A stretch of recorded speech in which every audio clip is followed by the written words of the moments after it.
Hello, everybody that's watching. I'm Dr. Isla Fishburn, and I've been on a very long walk with understanding our animal friends, largely our canines. And this walk kind of started way, way, way back when I was a child. I mean, most of us that have animals in our lives, that work with animals, do so because we've had just such a deep love of them since we were children. So I've always had this affinity with just the love of animals, being with animals and dogs, and also an absolute fascination of nature and conservation, how we can be our own budding conservation biologists, and really leading into this concept of spiritual ecology, sacred ecology, where not only are we understanding how an ecosystem works and connects, but also how an ecosystem has spirit, has consciousness. So a tree has consciousness, a plant has consciousness, a bat has consciousness, the wind,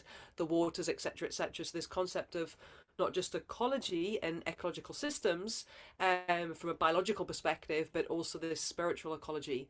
So that's always been my fascination. And through that fascination and my love for animals, I really thought and believed and was on a path of being a wolf conservation biologist. That was like my dream. I was going to be off in the field somewhere for all of my life, just studying wolves.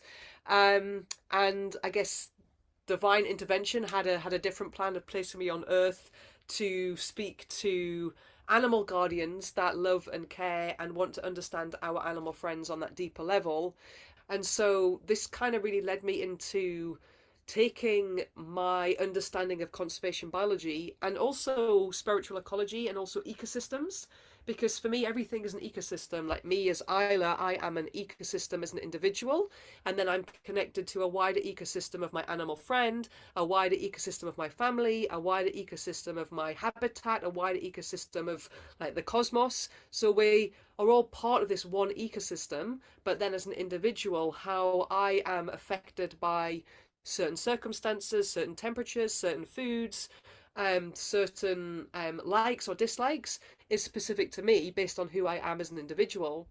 So it took me through this way of creating a canine wellness and the canine wellness wheel that led me into kind of what I teach now, everything from canine functional characters right through to the soul consciousness of our animal friends and how they're leading us into this space.